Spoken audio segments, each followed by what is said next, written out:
Bonjour à tous et bienvenue dans le Grand JT des Territoires. Cette semaine, place à une édition spéciale début d'année 2026. Un condensé de l'actualité de vos régions. Voici d'ailleurs le tout premier reportage de ce journal. Parce que son bureau est à 40 mètres de haut, Stéphane Grutier voit tout ce qui se trouve dans le périmètre du chantier de Beaublanc. T'as vu la vue là?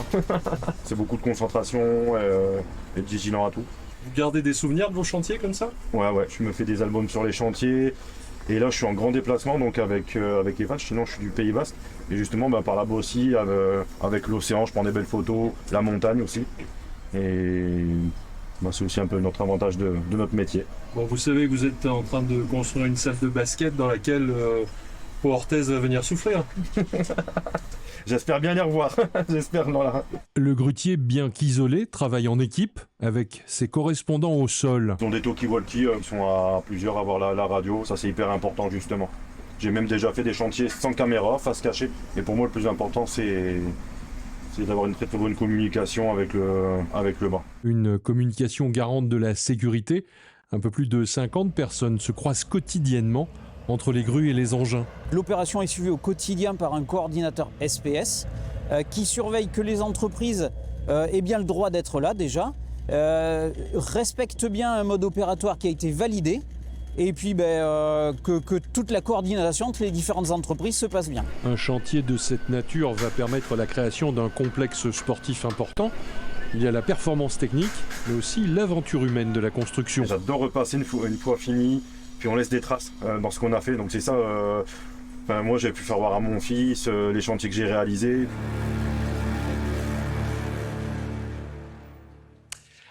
Les vannes aménagées sont de plus en plus plébiscitées par les Français. Ces véhicules permettent une très grande liberté pour voyager. Je vous propose ainsi de rencontrer Anaïs et Arthur, un couple qui s'est lancé dans l'aventure de l'aménagement des vannes. Reportage au Mans de LMTV Sarthe, Alexandre Ferrer. Prendre la route en van aménagée. Cette entreprise basée à Montbiseau concrétise le rêve de baroudeur. L'origine du projet, un voyage au Canada d'Arthur et Anaïs. Au Canada, on a décidé, donc en fait Arthur était en études d'ostéopathie, moi je suis biologiste de formation, et Arthur m'a dit j'arrête les études, je veux me lancer dans les vannes aménagées. J'ai dit ok, du coup je l'ai suivi. On s'est dit quitte à prendre un risque, autant le faire loin de tout, on se dit que si ça marche là-bas, ça va peut-être marcher ici plus tard. Retour à la maison en 2023 où naît le projet en Sarthe. Avec une entrée de véhicules en moyenne par semaine, c'est une affaire qui roule pour ce couple sartois. On a mis un petit peu de temps à se faire connaître, mais en même temps au début avec Arthur on n'était que tous les deux. Maintenant on est 5, on a réussi à organiser aussi toute la structure de manière à ce qu'on ait un peu chacun des postes distincts. Derrière le magasin, l'atelier, 5 véhicules en cours d'aménagement. Arthur drive l'équipe. Rome, tu voulais la faire sur toute l'entièreté? Non, juste là. Juste le carré. Sans formation mais avec passion, ces Sartois transforment de simples fourgons en véritables maisons sur roues. On est, Anaïs comme moi, très débrouillard. Et j'avoue que j'ai beaucoup appris avec Internet, YouTube, etc. L'entreprise propose aussi des aménagements d'utilitaires pour des artisans, mais 80% de l'activité concerne des véhicules de tourisme. Côté clientèle, la vie en van séduit notamment des jeunes retraités. Ils vont opter pour ce type de gabarit de véhicule plutôt que de partir sur des camping-cars. Souvent, on a aussi des gens qui ont déjà l'habitude de voyager avec des camping-cars, qui connaissent les contraintes, qui ne veulent plus y être exposés et du coup vont trouver des alternatives par le fourgon aménagé ou même le petit van aménagé. Certains véhicules sont importés du Japon. Partis d'un simple projet d'aventure, ces jeunes ont su tracer leur route. Et puis maintenant, je vous présente Olivier qui a fait l'acquisition d'un van, mais cette fois-ci pour le transformer en Mystery Machine de Scooby-Doo. Cet Ariégeois a entièrement retapé son véhicule aux couleurs du célèbre dessin animé pour son plaisir personnel, bien sûr, et il nous fait le tour du propriétaire grâce à nos partenaires de la Dépêche du Midi sur place. Regardez. 2020, sortie de la pandémie, sortie de la morosité, j'ai voulu me faire un trip et j'ai fait la Mystery Machine, la voiture de Scooby-Doo. Bonjour le petit chien. Et c'est toi Scooby? Oh Scooby! C'est une fierté parce que je pensais pas y arriver. Qu'est-ce que je pourrais faire? J'ai envie de foutre un truc et du peps et la banane à moi, aux gens et autres. Et j'ai vu ce camion et j'ai dit, Oh non, ça je peux pas laisser passer ça. Je vais faire un truc là, il faut que ça pète. J'aurais pu faire Ghostbusters ou autre, mais non. Lui en fait, il a la forme vraiment initiale de la Mystery Machine. Et j'ai dit feu, allez, je me fais mon trip et voilà comment ça s'est passé. Dans ce journal, voici maintenant une immersion au cœur de la récolte de l'épice la plus chère du monde, le safran. La cueillette de ce qu'on appelle également l'or rouge s'opère à l'arrivée de l'automne. Dans les Vosges, Richard cultive le safran depuis plus de 15 ans. Vosges TV est parti à sa rencontre pour connaître ses secrets de production. Regardez. Je vais prendre fleur par fleur et je vais aller chercher les 3 filaments rouges qui sont dans la fleur. Et non pas les 3 étamines jaunes. Le geste est précis. Ici, au Clerjus, on récolte l'épice la plus chère au monde. Pendant près de 4 semaines, Richard Thierry vient récolter le safran qu'il a planté dans ses 2 champs de près de 5000 m². Celle-ci où on est aujourd'hui me donne le safran que j'espère depuis 2 ans. Et la première parcelle qu'on a plantée en 2021 ne me produisait plus beaucoup de fleurs depuis 2 ans. Et cette année, elle redémarre grâce à l'engrais qu'on a apporté, la patience, etc. Des amplitudes thermiques entre le matin et l'après-midi d'au moins 10 degrés. C'est froid le matin, d'où l'après-midi, c'est l'idéal pour le safran. Installé depuis 4 ans au Clerjus, il s'est lancé dans cette aventure de safranier il y a plus de 15 ans à Plombières-les-Bains. J'ai un papa qui était chef cuisinier, qui était chef propriétaire, qui nous a appris les bons produits, la gastronomie française, etc. Et j'avais un grand-père du côté maternel qui était très proche de son jardin, de ses volailles, etc. Donc j'ai appris à planter une graine, à voir une plante pousser, la couper, la manger. Et puis j'ai appris la bonne cuisine avec mon papa. Ça, c'est un peu ce que j'ai vécu quand j'étais gamin. J'ai eu un bac général, je m'ennuyais un peu. Puis je me suis rendu compte que ce qui me passionnait, c'était cultiver les fleurs. Connu pour ses vertus médicinales, le safran était autrefois utilisé comme remède naturel. Aujourd'hui, l'or rouge a également trouvé sa place en cuisine, un produit pourtant rare, vendu jusqu'à 35 000 € le kilo. Énormément aujourd'hui de chefs français, même à l'étranger, travaillent du safran français. On est réputé pour avoir un safran de très bonne qualité, même si je pense que le safran suisse est encore quelque chose de meilleure qualité. On a vraiment une profession qui nous suit, la clientèle, nous ça fait 16 ans qu'on fait les marchés, les salons, donc on a éduqué entre guillemets, on a initié beaucoup de gens et aujourd'hui on arrive à vendre du safran même en Lorraine.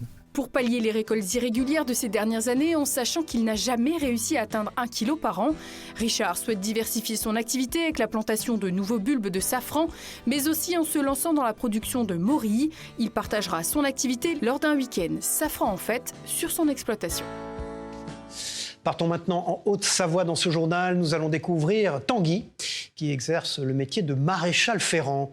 Une profession ancestrale, discrète, mais toujours essentielle au monde du cheval. Entre passion, patience et force physique, 8 Mont-Blanc nous dresse un portrait authentique de ce métier. Myrtille Laurent Bourriou. Entre la fumée du fer chaud et le souffle du cheval, le métier de maréchal ferrant est un ballet de gestes précis. Depuis 10 ans, Tanguy Buot passe de ferme en ferme pour entretenir les sabots, ferrer ou simplement ajuster la démarche.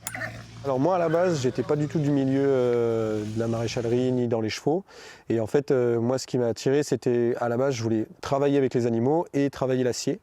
Et en fait, mes parents, quand ils m'ont demandé ce que je voulais faire, je leur ai dit ça. Ils m'ont dit, écoute, il n'y a pas 36 métiers, on peut essayer maréchal ferrant. J'ai adoré. Un choix évident qu'il a mûri très tôt. Depuis, Tanguy vit au rythme des rendez-vous. Chevaux, poneys, ânes, poulains, tous ont leurs besoins et surtout leur humeur. J'essaie toujours de les approcher hyper doucement pour qu'ils comprennent que je ne suis pas là pour leur faire mal, que je ne suis pas agressif. Parce que vu que ça reste des proies, tous les équidés sont des proies, et du coup, forcément, de leur instinct, dès qu'ils se sentent bloqués, dès qu'ils se sentent pris ou agressés, ils veulent se barrer. Un savoir-faire technique, mais aussi une affaire d'écoute. Que ce soit des chevaux ou des propriétaires. Une bonne gestion des émotions. Après, généralement, les chevaux nous aident beaucoup à voir ça. Un métier qui demande de l'écoute, mais surtout de l'endurance. Ouais, faut se tenir quand même un peu, s'il te plaît. Merci. Entre les déplacements, le poids des outils et la posture courbée, le corps est mis à rude épreuve. Tous les jours, c'est fatigant, ouais, ça c'est clair. Que ce soit pour le dos, physiquement, ou que ce soit pour le reste, les genoux aussi, les poignets, toute l'anatomie prend cher. Sous le bruit du marteau et l'odeur du fer chaud, Tanguy façonne, ajuste, soigne. Entre métal et vivant, il perpétue un savoir-faire rare, forgé dans la passion. Partons en Corse maintenant dans ce journal. La ville de Calvi abrite une station de recherche sous-marine de très grande renommée, un lieu pour mieux comprendre ce qu'il se passe sous l'eau. Des étudiants américains venus tout droit de Californie ont posé leurs bagages sur l'île de Beauté pour profiter de ces installations exceptionnelles. Découvrons le but de leur visite au micro de Télépaese et nos partenaires sur place.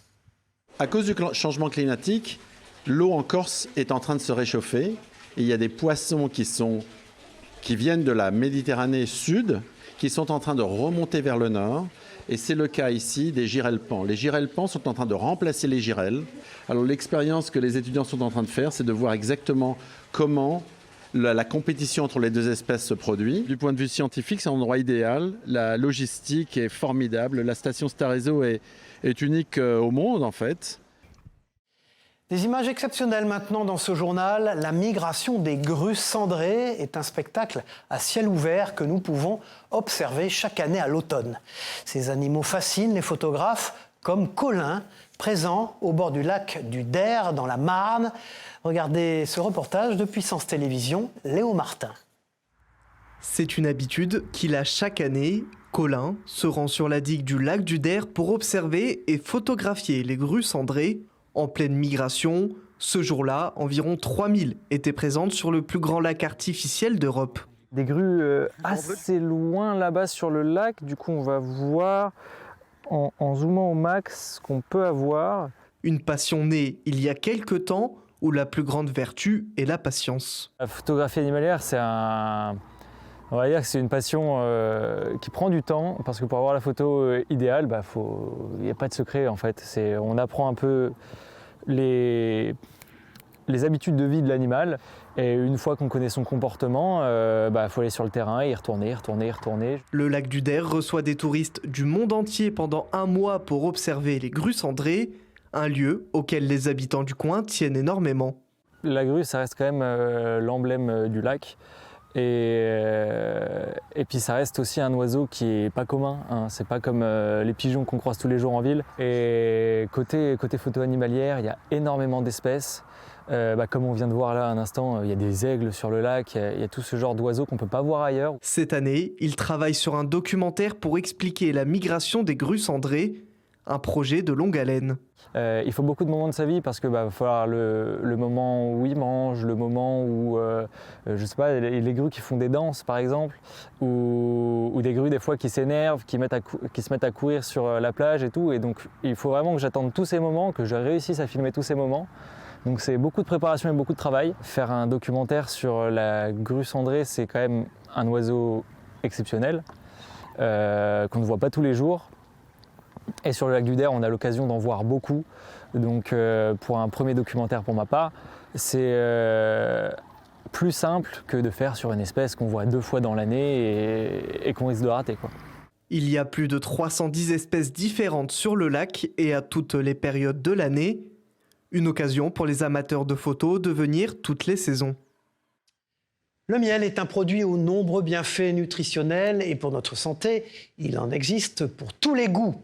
Mais savez-vous les différencier ? En Lorraine, un concours a permis d'élire le meilleur miel de la région. L'analyser, c'est un art où rien n'est laissé au hasard, entre l'aspect, le goût, l'odeur ou encore la texture. Reportage de Moselle TV. Donc là, je suis d'abord sur la partie visuelle. Dans un deuxième temps, je vais ouvrir pour pouvoir sentir le miel. Là, j'ai un miel avec un retour assez boisé, très typique du sapin. Là, on voit qu'il a une viscosité qui est assez lente quand même, donc il est assez onctueux et je vais le goûter. Vous l'avez compris, c'est tout un art d'analyser le miel. Comme Christophe, ils sont une centaine de goûteurs à juger 163 différentes productions provenant de Lorraine. Il reste longtemps en bouche et franchement, on sent vraiment et voilà, à la fin. Et parmi les jurys, ils sont apiculteurs ou tout simplement amateurs de miel. Il y a un jury avec une personne qui est un peu plus à même pour pouvoir nous guider un peu dans nos notations. On peut se baser sur plusieurs critères, en restant le plus objectif possible, même si chacun a ses goûts. Certains préfèrent un miel fort, comme le sapin, d'autres un miel plus doux, comme l'acacia. Il faut aussi penser à la texture et garder en tête que le miel évolue à travers le temps. On sait que par exemple les miels de printemps actuellement sont quasiment tous déjà figés. Un miel de tilleul n'a pas encore commencé à figer mais figera plus tard dans l'année.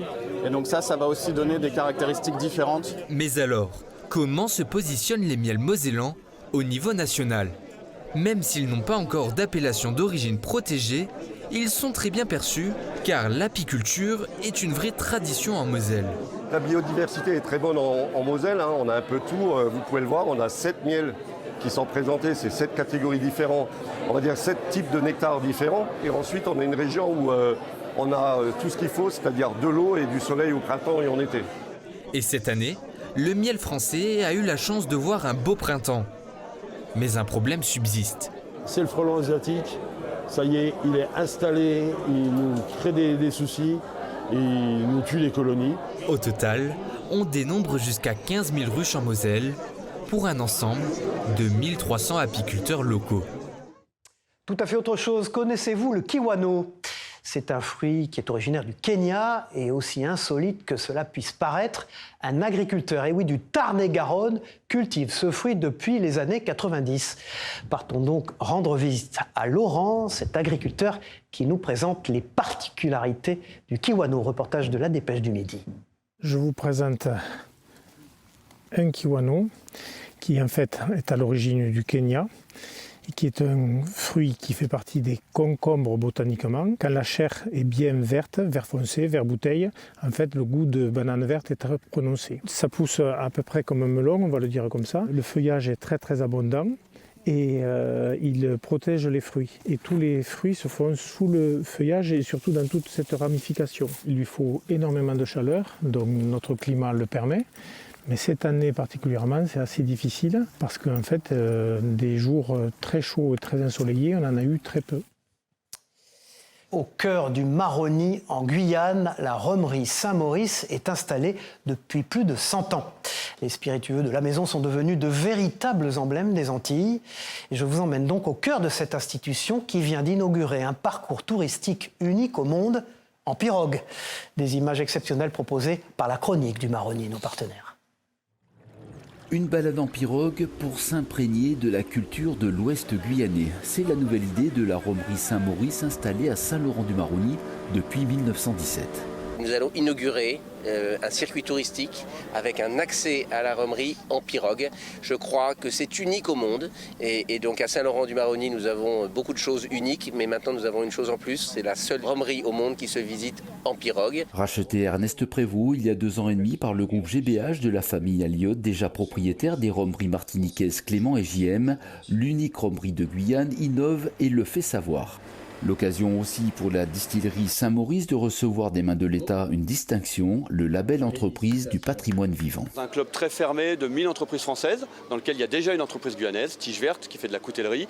Et ce label, il reconnaît une excellence, l'excellence d'un savoir-faire, et puis la rencontre entre une tradition séculaire et puis une capacité d'innovation. L'entreprise a aussi décidé de doubler sa production d'ici 1 à 2 ans en faisant l'acquisition de terres agricoles sur le plateau des Mines, à quelques kilomètres de Saint-Laurent, et la création de plusieurs emplois dans le secteur agricole sont aussi prévus. On est très heureux de s'associer d'abord aux planteurs guyanais qui nous accompagnent, mais aussi d'augmenter un peu la capacité de produire de la canne. On a monté une école de formation qui s'appelle l'école des métiers GBH à Cayenne. On est convaincus que c'est la responsabilité des entreprises d'aider cette jeunesse guyanaise à être mieux formée. Même si la priorité reste le marché guyanais, les bouteilles seront aussi progressivement mises à la vente en hexagone et en fonction de la demande à l'international. Et puis laissez-moi maintenant vous présenter Dorian, alias DJ Baguette. Ce DJ professionnel arpente les routes de nos régions pour se rendre dans les boulangeries. Le temps d'une matinée, il joue de la musique pour redonner le sourire aux clients et recréer du lien social. Canal 32 était d'ailleurs présent lors de son passage à Troyes dans l'Aube.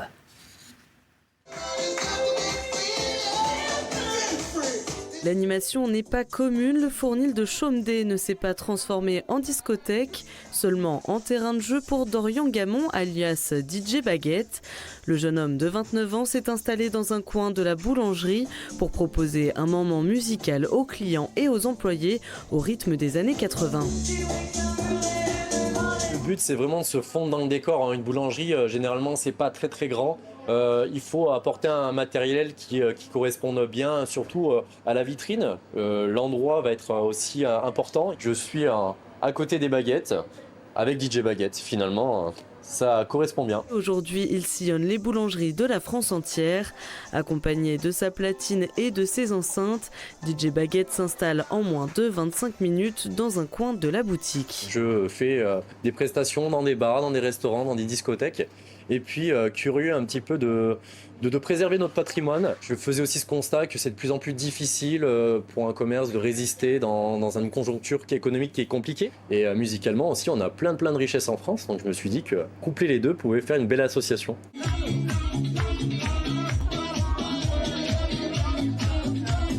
Fort de son succès sur les réseaux sociaux, Dorian est sollicité par les boulangers eux-mêmes. On l'a vu sur les réseaux et on s'est dit pourquoi pas essayer quoi. On voulait mettre un peu de joie et de baume au cœur aux gens et puis montrer aussi que ça avait changé de propriétaire et qu'il y a de la jeunesse, il y a de la vie, il y a de la joie. Tout autre chose maintenant, connaissez-vous le pickleball? C'est une discipline dérivée du tennis et venue tout droit des États-Unis. De plus en plus de clubs voient le jour en France et les amateurs de ce sport de raquettes se prêtent facilement au jeu. Voici une présentation de ce sport avec LMTV, Colin Ancel. Un terrain de même proportion que le badminton, un filet de tennis abaissé, une raquette légère comme au ping-pong. Le pickleball, c'est une combinaison de plusieurs sports de raquettes. C'est très réactif, c'est un jeu à deux aussi, t'es pas tout seul et c'est pas si compliqué en fait. Vu que j'ai pratiqué le tennis pendant 10 ans, je pense que j'ai développé des positions, des postures pour le sport. C'est hyper ludique aussi. Moi, j'ai jamais fait de sport de raquette par exemple et on prend vite goût. Avec des règles plutôt simples et une spécificité. Il y a une zone de part et d'autre du filet qui s'appelle en anglais la kitchen ou en français la zone de non-volley. C'est une zone où on ne peut pas faire de volley. Cette discipline vient des États-Unis et tend à émerger en France. L'association Just Pickleball a été créée il y a un an. Je suis joueuse de tennis depuis petite. Et quand on joue au tennis et qu'on va aux États-Unis, on joue au pickleball. C'est environ 35 millions de joueurs. Et quand je suis revenue en Sarthe, je me suis dit je vais développer le pickleball. Après des séances de découverte organisées par cette bénévole depuis l'hiver dernier, plusieurs créneaux sont proposés dans le département. En Sarthe, le nombre de pratiquants licenciés est d'environ une centaine. Un moyen de faire un sport peu traumatisant pour le corps. On ne peut pas faire ces sports de choc, d'articulation. Je faisais du foot auparavant et j'ai eu quelques problèmes de genoux donc je cherchais une autre activité. Malgré tout, un inconvénient non négligeable, le son de cette balle dure est perforé. Quand on est en plein jeu, on n'entend vraiment pas, on fait abstraction de tous ces bruits-là, donc c'est vraiment pas gênant sur le coup. Alors après, pour ceux qui regardent, en effet, c'est assez bruyant. Là, d'ailleurs, je m'en étais jamais aperçu avant aujourd'hui, mais oui, c'est vrai que c'est assez bruyant. Ouais. C'est un sport en pleine expansion. L'association envisage de former de nouveaux encadrants et proposer des initiations aux scolaires pour que cette pratique se démocratise davantage. L'harmonica est un instrument très peu connu, pourtant Greg Zlap est un artiste mondialement connu, lui. Avec son petit instrument, il a joué aux côtés des plus grands noms de la chanson française, comme Florent Pagny, Eddie Mitchell, mais surtout Johnny Hallyday, avec qui il est parti en tournée pendant 10 ans. Moselle TV a rencontré l'artiste qui nous parle de ses souvenirs, notamment avec l'idole des jeunes.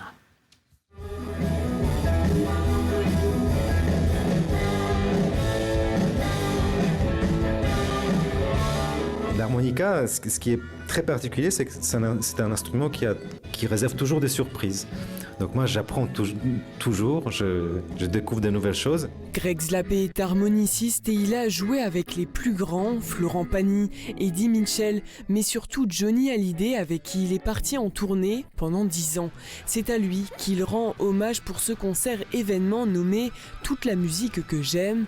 Avec son harmonica et son blues, c'est aussi bien Johnny qu'il chante que leurs souvenirs. Je me souviendrai toujours quand il m'a dit « Greg, ce qui est différent avec toi, c'est que tu ne joues pas de l'harmonica, tu chantes avec ton harmonica ». Pendant les 10 années de tournée avec Johnny qui ont suivi, j'ai toujours ressenti cette liberté. Aujourd'hui, dans mon spectacle, je voudrais transmettre cette façon de faire de la musique, cette manière d'aborder la scène, où il y a de la place justement pour la liberté d'improviser, d'interpréter.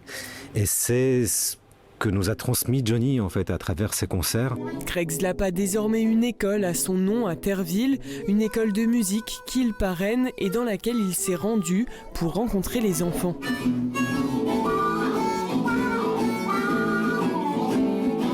Dès que je sors l'harmonica, ils entendent ce son-là qu'ils n'ont peut-être jamais entendu, mais ils ont plein de sourires, ils sont très heureux. Et puis ce qui fait très plaisir, c'est que ces enfants font de la musique. Ils chantent, ils apprennent la musique. Et je trouve que dans le monde d'aujourd'hui, la musique, c'est quelque chose d'important. Pas de doute, le passionné continuera de vibrer au rythme de son harmonica.